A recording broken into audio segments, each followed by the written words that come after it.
मंदिरामध्ये आपण आलो असताना आपल्या प्रत्येकाचं समर्पण आपण देवाला करूया। आज पुन्हा एक वार या पुनरुत्थानाच्या दिवसामध्ये ज्या आनंदाने आपण या ठिकाणी आलो आहोत तो आनंद आपण देवाला त्या ठिकाणी आनंदाने देवाच्या समोर जाऊया आणि गौरवाने देवाची स्तुती आणि त्याची आराधना करूया। आपण सर्वजण आनंदी आहोत का? आज आपण प्रभू येशू ख्रिस्ताचा पुनरुत्थान या पुनरुत्थानाच्या दिवशी आपण या ठिकाणी जमलो असताना ती आठवण आपण या ठिकाणी आज करत आहोत आणि ह्या आठवणीला आपण सामोरं जात असताना प्रभू येशू ख्रिस्त जो पुनरुत्थित आहे ती पुनरुत्थानाची वार्ता किंवा ती सुवार्ता आपण सांगणारं बनावं अशी देवाची इच्छा आहे, अशी देवाची इच्छा आहे। आणि आज मी काल रात्री उशिरा आणि आज सकाळी सुद्धा एक पोस्टर मी त्या ठिकाणी टाकलं होतं। आजच्या संदेशाचा विषय माहिती आहे कुणाला? वाचलाय का कोणी? आम्ही तयारी करत होतो साहेब, सकाळी 6 वाजता तुम्ही बोलवलं होतं, आम्ही 6 वाजता आलो, आम्ही मोबाईल बघितला नाही, बघितला असं तर आम्ही ग्रुप बघितले होते। हा बर, आजचा जो विषय आहे तो विषय आहे त्याने काय सांगितले होते त्याची आठवण करा। त्याने काय सांगितले होते याची आठवण करा। आजच्या मन्नाचा शास्त्रभाग जो आहे तो लोकसुवर्तमान याचा 24वा अध्याय आणि याच्यातील 1 पासून ते 12 ही वचनं आजच्या मन्नासाठी आहेत। लोकसुवर्तमान याचा 24वा अध्याय 1 ते 12 ही वचनं आजच्या मन्नासाठी आहेत। मी विनंती करतो जयताईला, जयताई समोर येतील आणि आपल्याला वाचनामध्ये मदत करतील। प्रभू येशूचे मग आठवड्याच्या पहिल्या दिवशी मोठ्या पहाटे आपण तयार केलेले सुगंधित द्रव्य त्या कपडे जळाले, तेव्हा कपडेतून जीवना ओळखले लागले असे त्यांना आठवले। त्या आत गेल्यावर त्याने प्रभू येशूचे शरीर सापडले नाही। मग असे झाले त्याविषयी त्याने भांत पडले, तेव्हा पहा लखलखीत वस्त्रे परिधान केलेले 2 पुरुष त्याच्याजवळ उभे राहिले। तेव्हा भयभीत होऊन त्याने आपले तोंड जमिनीकडे केले असता ते त्यांना म्हणाले, तुम्ही जिवंताचे शोध मेगटमध्ये का करता? तो तिथून नाही, तो तिथे नाही तर कुठला आहे? तो गलिलात होत होता तेव्हा त्याच्या तुम्हाला काय सांगितले याची आठवण करा। ते असे की मनुष्याचे पुत्राला पापी जनाच्या हाती धरून देण्यात यावे, त्याला वधस्तंभावर ठेवण्यात यावे व 3ऱ्या दिवशी त्याने पुन्हा उठावे याची अगंत आहे। तेव्हा त्याने त्याच्या बोलण्याची आठवण झाली आणि कबरेपासून परत येऊन त्याची 11 प्रेषितांनी व बाकीच्या सर्व हे सगळे वर्तमान सांगितले। त्या मगदली मरिया, यहोन्ना व याकोबाची मरिया ह्या होत्या, त्याचबरोबर ज्या दुसऱ्या होत्या त्यानेही वर्तमान प्रेषितांना सांगितले, परंतु हे वर्तमान त्यांना वायफळ गडबड वाटली व ते त्याने खरे मानले नाही। तेव्हा पेत्र उठून कबरेकडून धावत गेला व येऊन त्याने आत पाहिलं, तेव्हा त्याला केवळ दगाचे वस्त्र दिसले आणि झालेल्या गोष्टीविषयी आश्चर्य करीत तो घरी गेला। आजचा जो विषय आहे त्याने काय सांगितले त्याची आठवण करा। त्याने काय सांगितले त्याची आठवण करा। प्रभू येशू ख्रिस्ताचं पुनरुत्थान आणि त्यावरचा विश्वास हा आपल्या ख्रिस्ती परिवाराचा किंवा ख्रिस्ती विश्वासाचा किंवा ख्रिस्ती जीवनाचा तो पाया आहे, है ना। आज आपण या ठिकाणी पुनरुत्थान जे आहे प्रभू येशू ख्रिस्ताचं ते पुनरुत्थान आपण या ठिकाणी साजरे करण्यासाठी किंवा त्याचा आनंद त्या ठिकाणी व्यक्त करण्यासाठी आपण या ठिकाणी आलेलो आहोत। प्रेषितांचा मतांगीकार जो आहे त्या प्रेषितांच्या मतांगीकारामध्ये आपण पाहतो की प्रेषितांचा मतांगीकार आपल्याला प्रभू येशू ख्रिस्ताचा जन्म किंवा त्याची गर्भधारणा, जन्म, त्याचं वधस्तंभावरचं मरण, दुःख सहन आणि पुनरुत्थान आणि त्याच बरोबरीनं पुन्हा नव्यानं त्या ठिकाणी जगाचा न्यायाधीश म्हणून येणारा जो प्रभू येशू ख्रिस्त आहे याचं वर्णन आपण प्रेषितांचा मतांगीकार याच्यामध्ये पाहतो। आणि ख्रिस्त मेलेल्यातून उठला आहे किंवा पुन्हा उठला आहे यावर जर आपण विश्वास ठेवला नाही किंवा ही जर गोष्ट आपण विश्वासाने ग्रहण केली नाही तर आपला ख्रिस्ती जीवनाचा विश्वास किंवा ख्रिस्ती जीवन हे व्यर्थ आहे हे आपण समजून घ्यायला पाहिजे। सकाळी आपण ज्यावेळेस प्रार्थनेला आपण एकत्रित जमलो होतो त्यावेळेस कोणत्या विषयावरती मी बोललो सांगा बरं? आपण काय बोललो सकाळी? कशावरती आपण विषय काय केला? आपण आपला अविश्वास काय करतो? आपल्याला दोषास पात्र करतो. आपला अविश्वास दोषास पात्र करतो. मार्क 16 मधून आपण सकाळी पाहिलं 3 घटना आपण पाहिल्या. पहिली गोष्ट मगदलिया मरिया, हिला देवाचं त्या ठिकाणी दर्शन झालं. तिनं येऊन सांगितलं पण तिच्यावरती कोणी विश्वास ठेवला नाही. त्यानंतर जे 2 गावी बाहेर गावी जात होते त्यांना प्रभूनं दुसऱ्या रूपात येऊन त्यांना त्या ठिकाणी दर्शन दिलेलं आहे. त्यांनी सुद्धा त्या ठिकाणी येऊन सांगितलं पण त्यांच्यावरती विश्वास ठेवला गेला नाही. त्याच्यानंतर स्वतः प्रभू येशू ख्रिस्त 11 जणांना त्या ठिकाणी प्रदर्शित झाला किंवा 11 जणांच्या समोर त्या ठिकाणी प्रभू येशू ख्रिस्तानं येऊन दर्शन दिलं. पण त्यामध्ये सुद्धा आपण पाहतो की त्या वेळेला सुद्धा प्रभूनं त्यांचा अविश्वास पाहून, त्यांचं मन जे आहे ते कठीण झालेलं आहे पाहून त्यांना दोष दिलेला आहे. त्यांना काय दिलेला आहे? दोष दिलेला आहे. ख्रिस्त मेल्यातून पुन्हा उठला हे आणि यावर जर आपला विश्वास आपण ठेवला नाही तर आपण आपलं ख्रिस्ती जीवन हे जगूच शकत नाही.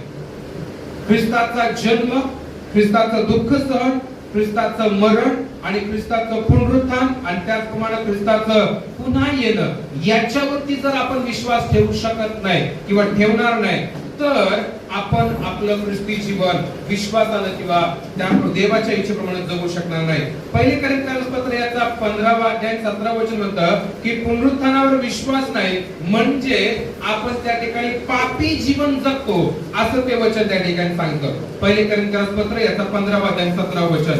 आणि आज आपण ख्रिस्ताचं पुनरुत्थान जे आहे ते साजरा करण्यासाठी रिझरेक्शन डे आपण त्या ठिकाणी साजरा करण्यासाठी आलो असताना आपण मगाशी आणि सकाळी सुद्धा मोठमोठ्याने घोषणा दिल्या. काय घोषणा दिल्या? एकदा पुन्हा दिव्या. प्रभू उठला आहे, प्रभू उठला आहे, प्रभू उठला आहे. यस, प्रभू उठला आहे. आणि तो कसा आहे?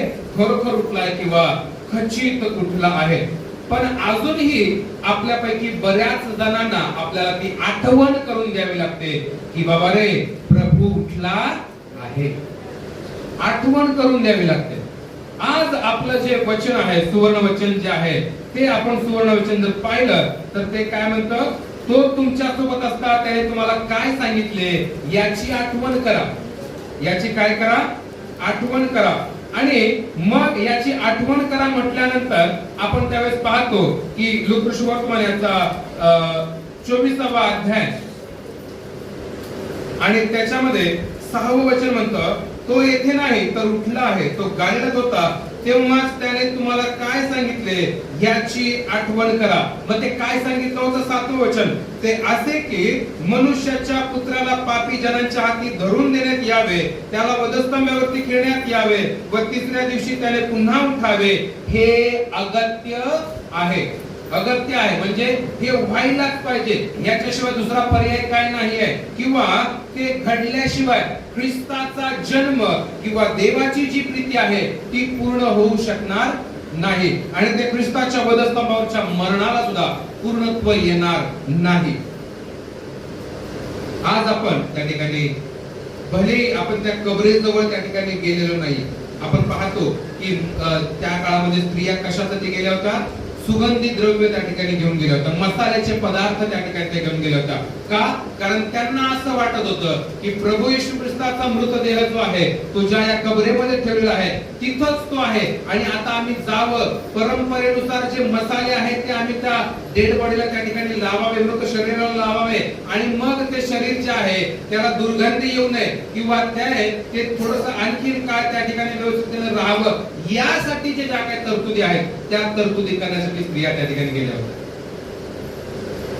आणि मग तिथून पुढे आपण पाहतो की त्या काळामध्ये देवदूतानं त्यांना दर्शन देऊन, स्वतः प्रभू येशू ख्रिस्तानं शिष्यांना आणि त्या काळामध्ये लोकांना दर्शन देऊन त्याचं पुनरुत्थानाचं त्या ठिकाणी घोषणा त्या ठिकाणी केलेली आहे. आज आपण पाहत आहोत की त्यानं तुम्हाला काय सांगितलं याची आठवण करा. काय सांगितलं होतं? की मनुष्याच्या पुत्राला धरून द्यावं, त्यानं वधस्तंभावरचं मरण सहन करावं आणि त्यानं पुन्हा उठावं हे अगत्याचं आहे. मग मला तुम्ही सांगा त्या काळामध्ये आता ह्या ज्या स्त्रिया तिथे गेल्या होत्या त्यांना देवदूताने त्या ठिकाणी आठवण करून द्यायची का गरज पडली किंवा ते का विसरले होते? तर त्या वेळामध्ये अशी परिस्थिती होती की आपण गुड फ्रायडेला बघितलं की गुड फ्रायडेच्या दिवशी गुरुवारच्या रात्रीपासून प्रभू येशू ख्रिस्ताला धरून देण्याची जी प्रोसिजर आहे ती चालू होती आणि ह्या काळामध्ये या पूर्ण समयामध्ये त्याचे जे जवळचे शिष्य होते त्या शिष्यांनी सुद्धा त्याला सोडून दिलेले आहे. ते तिथून बाहेर गेले आहेत किंवा पेत्राने त्या ठिकाणी प्रभू येशू ख्रिस्ताचा नकार केलेला आपण पाहतो. शिष्य त्याला सोडून गेलेले आहेत आणि या शेवटच्या क्षणामध्ये लोकांच्या पासून घाबरून किंवा जगापासून घाबरून ते त्या ठिकाणी गेलेले आपण पाहतो. लोकांचं भय त्यांना होतं म्हणून सुद्धा ते त्या ठिकाणी प्रभू येशू ख्रिस्ताने जे 3 वेळेस अगोदर सांगितलं होतं की मी पुन्हा जिवंत होणार आहे, हे जे त्यांनी सांगितलं होतं ते विसरले होते. प्रभू येशू ख्रिस्त देवाचा पुत्र आहे हे जे त्यानं वारंवार त्यांना सांगितलं होतं ते सुद्धा ते विसरलेले होते. येशूनं 3 वेळेस मी पुनरुत्थित होईल ही घोषणा त्यांना केली होती, ते सुद्धा ते विसरलेले होते. मग आता हे कोण कोण विसरलं? त्याचे स्वतःचे शिष्य जे 3.5 वर्ष प्रभू येशू ख्रिस्तासोबत होते, जे 3.5 वर्ष त्या प्रभू येशू ख्रिस्ताच्या सोबत त्याचं शिक्षण घेत होते, चिन्ह चमत्कार पाहत होते, स्वतः चिन्ह करत होते, ती लोक सुद्धा विसरलेले आहेत. आणि ह्या ज्या स्त्रिया आहेत या स्त्रिया सुद्धा आपण त्या ठिकाणी पाहतो की त्या विसरलेल्या आहेत. मग आज आपण सुद्धा विसरलोय का प्रियानो? प्रभू येशू ख्रिस्त हा त्या कबरेमध्ये नाहीये किंवा प्रभू येशू ख्रिस्त हा या वधस्तंभावरती अजून नाहीये का? आपण अजूनही त्या कबरेकडेच नजर लावून बसलेलो आहोत का? आपण अजूनही त्या वधस्तंभावकडेच त्या ठिकाणी नजर लावून बसलो? आपण विसरलोय काय? आपण विसरलोय काय? प्रभू येशू ख्रिस्त पुनरुत्थित होणार आहे किंवा पुनरुत्थित झालेला आहे ही जी घोषणा प्रभू येशू ख्रिस्ताने केली होती ती घोषणा आपण विसरलोय काय? आणि जर आपण विसरलो असेल तर आपल्याला काही गोष्टी आपल्याला त्या ठिकाणी लक्षात ठेवणं गरजेचं आहे. 3 महत्त्वाच्या गोष्टींचा विचार आज आपण करणार आहोत. आपण विसरलोय काय? त्यानं तुम्हाला काय सांगितलं होतं याची आठवण करा. मग आता प्रभू येशू ख्रिस्ताने काय काय सांगितलं होतं याची आठवण आज आपल्याला करायची आहे. प्रभू येशू ख्रिस्ताने आपल्याला काय काय सांगितलं होतं? प्रभू येशू ख्रिस्ताने सांगितलं होतं की तो देवाचा पुत्र आहे आणि तो स्वतः देव आहे. तो काय म्हणतोय? ज्यानं मला पाहिलंय त्यानं कोणाला पाहिलंय? पित्याला पाहिलेला. आणि तो तिथं सांगतोय की मीच तो देव आहे. मीच तो कोण आहे? देव आहे. पहिली गोष्ट, प्रभू येशू ख्रिस्त पूर्ण देव आहे आणि पूर्ण मानव आहे हे आपण विसरलोय काय? प्रभू येशू ख्रिस्त हा पूर्ण देव आणि पूर्ण मानव आहे हे आपण विसरलोय काय? आपल्यापैकी बरेचसे आपले अजूनही ख्रिस्ती बांधव आणि भगिनी आहेत की ज्यांना पुनरुत्थान म्हणजे नेमकं काय हे अजूनही त्यांना उलगडलेलं नाही, समजलेलंच नाही की प्रभू येशू ख्रिस्त हा जिवंत देव आहे हे त्यांनी अजून स्वीकारलेलंच नाहीये. बऱ्याच वेळेला आपल्या लेकरांच्या वरती किंवा आपल्या तरुणांच्या वरती त्या ठिकाणी आपण पाहतो बाहेरून अशा प्रकारचं शिक्षण त्या ठिकाणी दिलं जातं किंवा प्रश्न विचारले जातात. मेलेला माणूस कसा जिवंत होईल बरं? मेलेला माणूस कसा जिवंत होईल? ज्या प्रभू येशू ख्रिस्तानं मेलेल्या लाजराला जिवंत केलं तो प्रभू येशू ख्रिस्त मेलेल्यातून पुन्हा जिवंत होणार नाही काय? आमेन. प्रभू येशू ख्रिस्त हा पूर्ण मनुष्य आणि पूर्ण देव असा तो आहे. आपल्यापैकी किती जणांचा पुनरुत्थानावरती विश्वास आहे? माझा आहे. मी सकाळी पण हाच प्रश्न विचारला. आपला पुनरुत्थानावरती विश्वास आहे का? हो. आपलं स्वतः आपण त्या ठिकाणी मेल्यातून पुन्हा उठणार आहोत याच्यावरती विश्वास आहे का? हो. आपला न्याय होणार आहे याच्यावरती आपला विश्वास आहे का? हो. मग न्याय करायला कोण येणार आहे? प्रभू येशू ख्रिस्त. स्वतः प्रभू येशू ख्रिस्त म्हणतोय की ज्यानं मला पाहिलंय त्यानं पित्याला पाहिलंय. योहान 1 जो अध्याय आहे, योहान सुसमाचार पहिला अध्याय आणि याच्यातील 1 पासून ते 8 ही वचनं जर आपण पाहिली तर त्यामध्ये वचन असं म्हणतं, प्रारंभी शब्द होता, शब्द देवाचा होता आणि शब्द देव होता. आणि त्या शब्द कोण होता? तर तो येशू ख्रिस्त आहे. त्या शब्दाच्या ठिकाणी जर आपण प्रभू येशू ख्रिस्त हे जर आपण घातलं तर त्याचं शब्द किंवा त्याचं वचन असं होतं, प्रारंभी येशू होता, येशू देवाचा होता आणि येशू देव होता. मग पुढं काय आहे? चौथं वचन काय म्हणतं? तिसरं वचन, सर्व काही त्याच्याद्वारे झाले आणि जे काही झाले ते त्याच्या वाचून झाले नाही. त्याच्या ठायी जीवन होते व ते जीवन मनुष्य मात्राचा प्रकाश होते. तो प्रकाश अंधकारात प्रकाशतो तरी अंधाराने त्याला ग्रासले नाही. देवाने पाठवलेला एक मनुष्य प्रगट झाला, त्याचे नाव योहान. तो साक्षीकर्ता म्हणजे त्या प्रकाशाविषयी साक्ष देण्याकरता आला, यासाठी की त्याच्याद्वारे सर्वांनी विश्वास ठेवावा. काय आहे वचन 8? तो हा प्रकाश नव्हता तर त्या प्रकाशाविषयी साक्ष देणारा होता. प्रकाशाविषयी कसा होता? तो साक्ष देणारा होता. 9 वचन काय म्हणतं? जो खरा प्रकाश प्रत्येक मनुष्याला प्रकाशित करतो तो जगात येणार आहे. तो जगात होता व जग त्याच्याद्वारे झाले तरी जगाने त्याला ओळखले नाही. जे त्याचे स्वतःचे त्याकडे तो आला तरी त्याच्या स्वकीयांनी त्याचा स्वीकार केला नाही. परंतु जितक्यांनी त्याचा स्वीकार केला तितक्यांना, म्हणजे त्याच्या नावावरती विश्वास ठेवणाऱ्या प्रत्येकाला त्याने देवाची मुले होण्याचा अधिकार दिला. त्यांचा जन्म रक्त अथवा देहाची इच्छा अथवा मनुष्याची इच्छा यापासून झाला नाही तर देवापासून झाला. 14 वचन, शब्द देही झाला व त्याने आम्हामध्ये वस्ती केली आणि आम्ही त्याचे गौरव पाहिले. तो पित्यापासून आलेल्या एकुलत्या एकाचे गौरव असावे असा अनुग्रह व सत्य यांनी तो परिपूर्ण होता. 14 वचन म्हणतं, शब्द देही झाला आणि त्याने आम्हामध्ये वस्ती केली.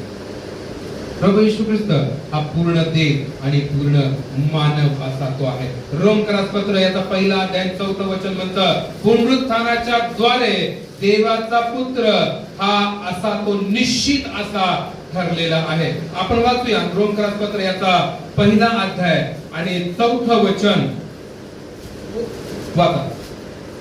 व पवित्रतेच्या आत्म्याच्या दृष्टीने तो मृत्यूच्या पुनरुत्थानाच्या द्वारे पराक्रमाने देवाचा पुत्र असा निश्चित ठरला.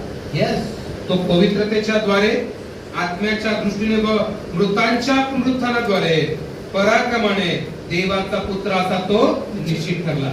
आता कळते का? शब्द देही झाला आणि त्याने आम्हामध्ये वस्ती केली. आता देही म्हणजे तो पूर्ण मनुष्य आहे. आणि 14 रोमकरास पत्र याचा पहिला अध्याय 4 वचन काय म्हणतं? त्याने पुनरुत्थानाद्वारे तो देव आहे हे काय केलंय? निश्चित केलेलं आहे. तो देव आहे हे त्यानं निश्चित केलेलं आहे. ज्यानं मला पाठवलं त्यानं पित्याला पाहिलं आहे असं प्रभू येशू ख्रिस्त म्हणतो. काय आपला विश्वास हा प्रभू येशूवरती आहे काय? काय आपण असा विश्वास धरतोय काय? काय आपण असा विश्वास करतोय काय की होय माझा प्रभू हा पूर्ण मनुष्य आणि पूर्ण देव असा आहे? आपण विसरलोय काय की प्रभू येशू ख्रिस्त पूर्ण देव पूर्ण मनुष्य आहे? जर विसरलो असेल प्रियानो तर आता पुन्हा आठवण करण्याची ही वेळ आहे की प्रभू येशू ख्रिस्त हा त्या ठिकाणी चमत्काराद्वारे पूर्णपणे त्या ठिकाणी आलेला असा नाहीये, तर तो देहानं कुमारिकेच्या उदरी जन्मास आला. तो देह धारण करून या पृथ्वी तलावरती आला. मानवासारखं दुःख त्यानं सहन केलं. मानवासारखा तो रडलेला आहे. मानवाला जशी तहान लागते तशी त्याला तहान लागली. त्या ठिकाणी पुनरुत्थित होऊन मीच देव आहे असं त्या ठिकाणी जगाला तो जाहीर करून सांगत आहे. आपण विश्वास ठेवणं गरजेचं आहे की प्रभू येशू ख्रिस्त पूर्ण देव व पूर्ण मानव आहे. पहिली गोष्ट आपण पाहिली, प्रभू येशू ख्रिस्त पूर्ण देव व पूर्ण मानव आहे हे आपण विसरलो काय? दुसरी गोष्ट, प्रभू येशू ख्रिस्त का मारला गेला? सांगा सांगा. आपल्या यस,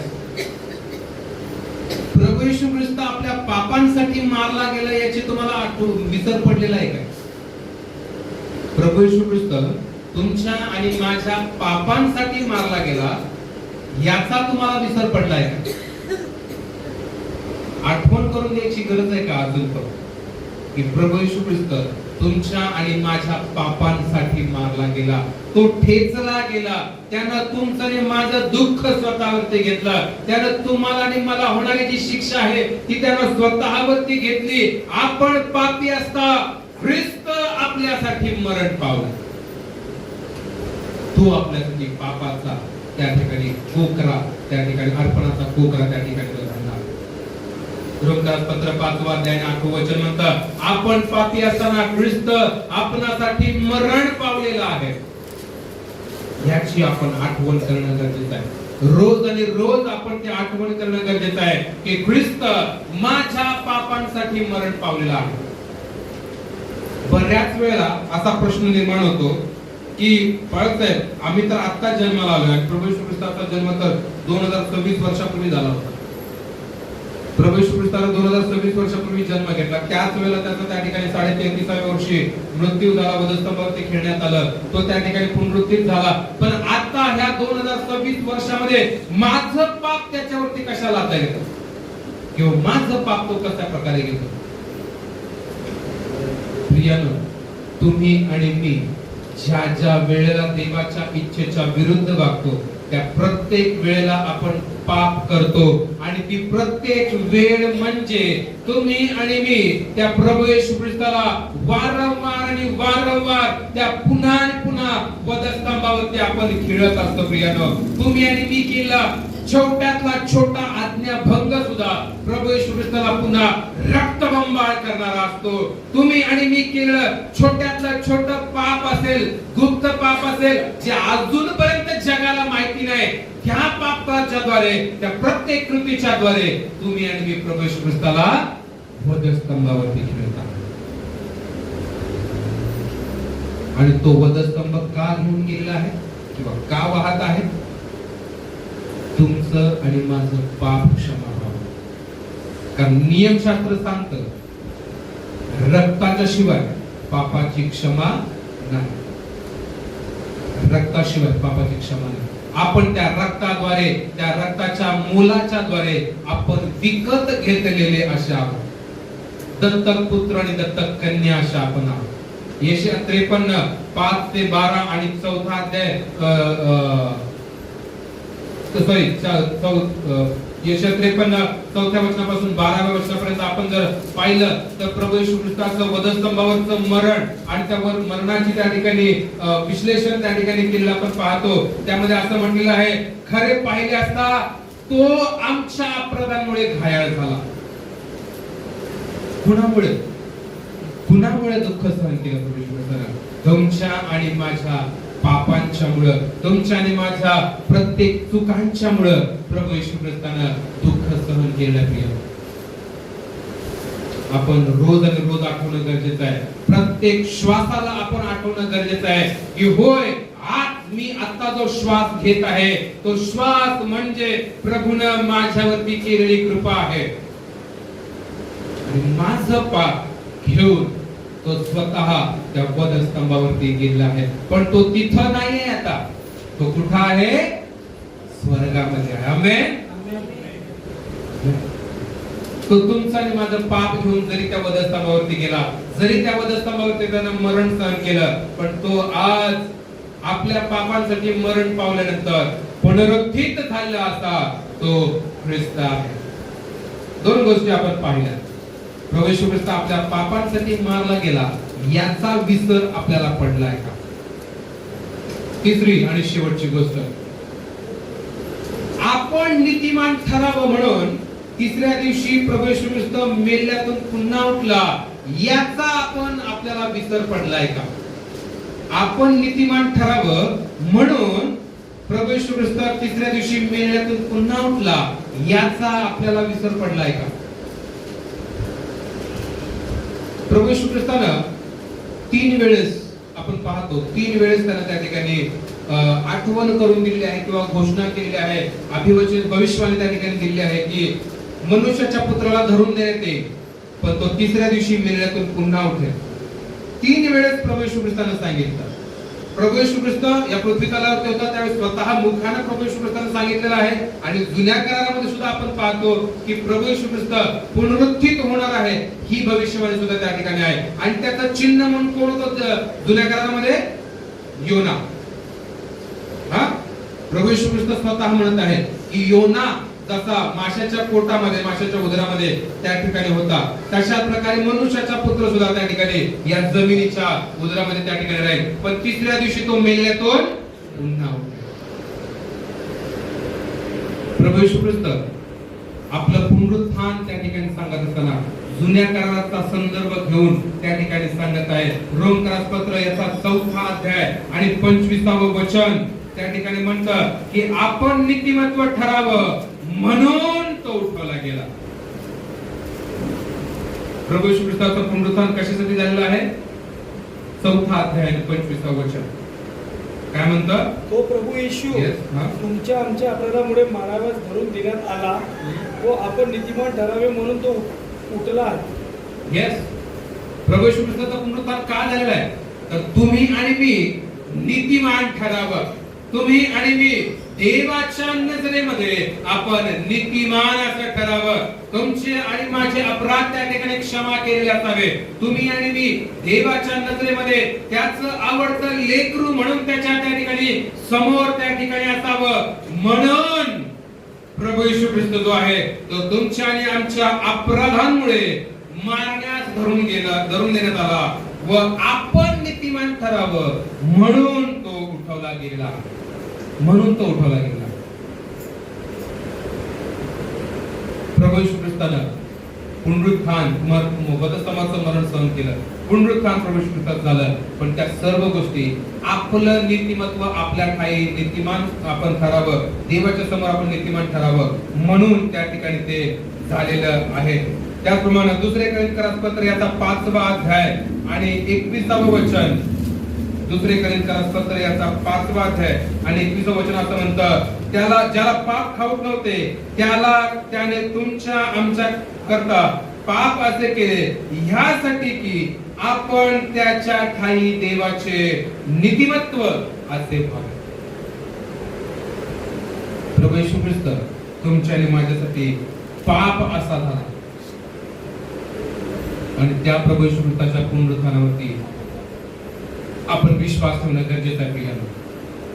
कारण जर आपण त्या पुनरुत्थानावरती प्रभू येशूच्या मरणावरती आपण जर विश्वास ठेवत नाही तर आपण त्या ठिकाणी नीतिमान असं ठरणार नाही. देवाच्या नजरेमध्ये आपण नीतिमान आणि नीतिमत्व आपल्याला मिळणार नाही. प्रियानो, ज्याप्रमाणे त्या स्त्रिया किंवा शिष्य त्या काळच्या परिस्थितीच्यामुळे भयभीत झाले होते, त्या काळच्या परिस्थितीमुळे ते लपून बसले होते, ते त्या ठिकाणी विसरून गेले होते की त्यांचा जो गुरुजी आहे, रब्बी जो आहे, त्यांचा जो त्या ठिकाणी नेता आहे, जो त्यांचा देव आहे, ज्याला त्यांनी त्या ठिकाणी वादळ शांत करताना पाहिलं, ज्याला त्यांनी त्या ठिकाणी मृत लाजराला त्या ठिकाणी जिवंत करताना पाहिलं, ज्या प्रभू येशू ख्रिस्ताला त्या ठिकाणी रोग्यांना बरं करताना पाहिलं, भूतग्रस्तांना बरं करताना पाहिलं, तो प्रभू येशू ख्रिस्त पुन्हा जिवंत होणार आहे हे त्यांनी विसरलेले होते. त्या काळची परिस्थिती किंवा त्या काळची ती सिच्युएशनच तशी होती की त्यांना त्या ठिकाणी विसर पडला. आज आपण सुद्धा त्या गोष्टी विसरलोय का प्रिया? आज आपण सुद्धा या जगातील गोष्टींच्यामुळं किंवा जगामुळं नेमका ख्रिस्त कोण आहे आणि तो ख्रिस्त कसा आहे आणि तो ख्रिस्त माझ्यासाठी कोण आहे याचा आपल्याला विसर पडलाय का प्रिया? ख्रिस्त माझ्यासाठी कोण आहे? आज प्रभू येशू ख्रिस्त किंवा देवदूत स्वतः येऊन ज्याप्रमाणे त्या कबरेच्या जवळ उभे होते, ज्याप्रमाणे त्यांनी त्या ठिकाणी स्त्रियांना त्या ठिकाणी सांगितलं की तुम्ही ज्याचा शोध घेताय तो त्या ठिकाणी तो या ठिकाणी नाहीये, मेलेल्या जिवंताचा शोध तुम्ही मेलेल्यामध्ये का घेताय असा प्रश्न देवदूतांनी त्या ठिकाणी केला होता. पण आज देवदूत तुम्हाला मला खाली येऊन विचारणार नाही की तुम्ही जिवंताचा शोध मेलेल्यामध्ये का करता, तुम्ही ख्रिस्ताला या जगामध्ये का शोधता, हा प्रश्न देवदूत आज तुम्हाला मला खाली येऊन विचारणार नाही. पण देवाचा आत्मा जो तुम्हाला आणि मला देण्यात आलेला आहे तो आत्मा तुम्हाला मला रोज आणि रोज आठवण करून देतो की होय प्रभू येशू ख्रिस्त जिवंत प्रभू आहे, जिवंत प्रभू आहे. तोच आपल्या पापाचा पोखरा त्या ठिकाणी झालेला आहे, तोच आपल्या कारणाचा मार्ग त्या ठिकाणी झालेला आहे आणि तोच तुमच्या आणि माझ्यासाठी मध्यस्थी करत असल्याची आठवण पवित्र आत्मा आपल्याला रोज आणि रोज करून देतो. काय आपल्याला अजून सुद्धा आठवण करून द्यायची गरज आहे का? खरोखर उठला आहे आहे असं तुम्हाला पुन्हा वारंवार सांगण्याची गरज पडलेली आहे का? आज देवदूत आपल्याला स्वतः येऊन सांगणार नाही, पण देवाचा आत्मा तुम्हाला आणि मला त्या ठिकाणी आठवण करून देत आहे आणि वारंवार तुम्हाला सांगत आहे की आजच त्याचा स्वीकार करा. आज म्हटलेला तो दिवस आहे, आजच तुम्ही त्याचा स्वीकार करा. आपण ख्रिस्ताच्या मरणावरती विश्वास ठेवला पाहिजे. आपण त्याची आठवण केली पाहिजे. आपण ख्रिस्त जो आहे तो पूर्ण मनुष्य आहे, पूर्ण देव आहे, याची आपण आठवण केली पाहिजे. आणि तो आपल्याला त्या ठिकाणी पुनरुत्थित असा देव झालेला आहे याची आपण आठवण केली पाहिजे. प्रभू येशू ख्रिस्त म्हणतो, मार्ग सत्य आणि जीवन मीच आहे. जो कोणी माझ्याकडे येतो तोच स्वर्गामध्ये जाईल. तोच मार्ग आहे, तोच जीवन आहे आणि तेच सत्य आहे. आपण प्रभू येशू ख्रिस्तावरती विश्वास ठेवणार. या जगासारखं नाही. जग सुद्धा आता आपण जर पाहिलं तर बरेचसे विधर्मी लोक सुद्धा ईस्टर संडेचे स्टेटस ठेवताना आपण पाहतो. ईस्टर संडेच्या दिवशी फेसबुक, व्हॉट्सअप किंवा इंस्टाग्रामला त्या ठिकाणी आपल्याला शुभेच्छा देताना आपण पाहतो. पण त्यांना तो ख्रिस्त माहिती नाहीये की जो आपल्याला माहिती आहे. ज्या ख्रिस्ताची ओळख तुम्हाला आणि मला झालेली आहे त्या ख्रिस्ताची ओळख अजून त्यांना झालेली नाही. पण त्या जगिक लोकांच्या सारखं तुम्ही आणि मी तो ख्रिस्त, ठीक आहे बाबा, असेल कुणीतरी उठला असेल, मला काय माहिती नाही, मला काय अजून विश्वास बसत नाही, असं जर आपण जगत असेल प्रियानो, तर तुमचं आणि माझं ख्रिस्ती जीवन किंवा तुमचं आणि माझं या मंडळीमध्ये येणं, चर्चला येणं, दान धर्म करणं, उपस्थिती करणं, स्तुती आराधना करणं व्यर्थ आहे. व्यर्थ सर्व काही, सगळ्या गोष्टी व्यर्थ आहेत जर तुम्ही आणि मी प्रभू येशू ख्रिस्ताचं मरण, प्रभू येशू ख्रिस्ताचं दुःख सहन आणि प्रभू येशू ख्रिस्ताचं पुनरुत्थान आणि प्रभू येशू ख्रिस्ताचं पुन्हा राजाधिकाराने येणं याच्यावरती विश्वास ठेवत नाही तर सगळ्या गोष्टी व्यर्थ आहेत. आज आपण पुन्हा एकदा देवाच्या चरणाजवळ जाऊया प्रियानो. आज पुन्हा एकदा देवाला म्हणूया, हो प्रभू, तू माझा देव आहे, तू माझा जिवंत देव आहेस आणि तूच मला मेलेल्यातून पुन्हा उठवणारा देव आहेस. नवीन शरीर आपल्याला मिळणार आहे, नवीन सृष्टी आपण त्या ठिकाणी होणार आहोत. पण ही नवीन सृष्टी होत असताना त्या अगोदर या देहामध्ये आपण ख्रिस्ताला स्वीकारणं गरजेचं आहे. त्याच्या पुनरुत्थानावरती आपण विश्वास ठेवणं गरजेचं आहे. वारंवार अनेक सेवकांच्या द्वारे, अनेक लोकांच्या द्वारे आपल्याला वारंवार सांगण्यात आलेलं आहे की प्रभू येशू ख्रिस्त हा जिवंत देव आहे. आपण शास्त्रामधून आपण पाहतो की प्रभू येशू ख्रिस्त हा जिवंत देव आहे. पण तुम्हाला सारखी ती आठवण करून द्यावी लागत आहे का प्रियानो? जर तुम्हाला ती आठवण करून द्यावी लागत असेल तर आजच आपलं हृदय बदलूया. आजच आपल्या हृदयाला त्या ठिकाणी चाचपून पाहूया आणि आजच आपण प्रभू येशू ख्रिस्ताला माझा जिवंत देव म्हणून त्याचा स्वीकार करूया. या प्रियानो, आपलं मन, आपलं अंतःकरण, आपलं जीवन प्रभूला देऊया आणि प्रभूला म्हणूया, होय प्रभू, तू माझा जिवंत देव आहेस, तूच माझा जिवंत असा प्रभू आहेस. या आपण सर्वजण प्रार्थना करूया, आपल्या मानाखाली लावूया आणि आपण देवाला त्या ठिकाणी यज्ञ अर्पण करूया.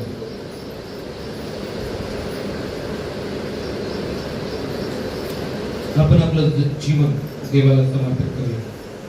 आपल्या जीवनाच्या द्वारे प्रभू जो ख्रिस्त आहे, प्रभू जो जीवन आहे, प्रभू जो मार्ग सत्य आहे, ज्यावरती आपण विश्वास ठेवावा असा एकमेव देव जो आहे, त्यावरती आपण विश्वास ठेवूया. त्याच्या चरणाजवळ आपण जाऊया.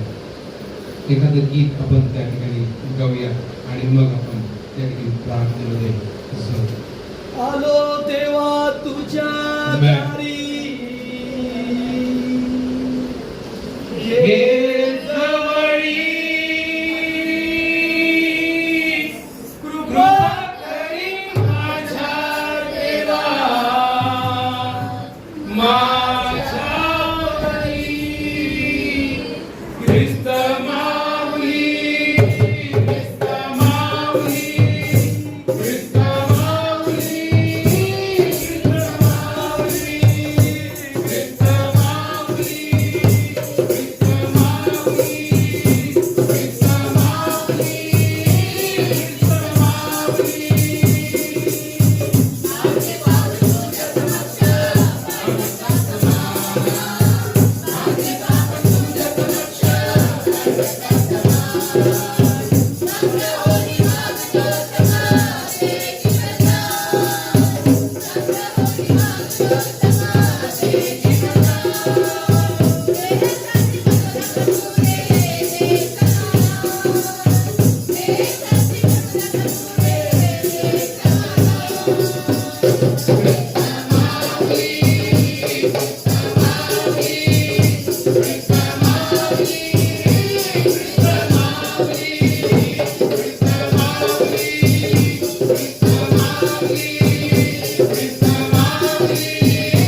हो प्रभू, आज आम्ही तुझ्या चरणाजवळ येतो पिता परमेश्वर, कारण तूच असा एकमेव देव आहेस बाबा की ज्याच्यावरती आम्ही विश्वास ठेवावा.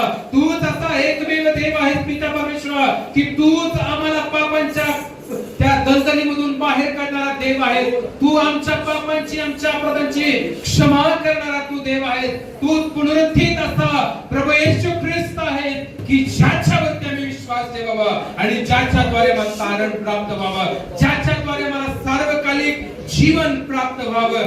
अशा प्रभू येशू ख्रिस्ता त्या आम्ही तुला पिता परमेश्वर, त्या देवा आम्ही तुझ्या जवळ येतो. आम्ही तुला अब्बा बाबा म्हणून आवाज देतो.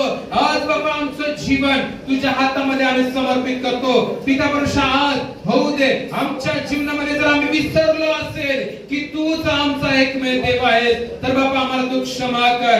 जर आम्ही विसरलो असेल की बाबा तू पूर्ण देव व पूर्ण मानव आहेस, तर आम्हाला क्षमा कर बाबा.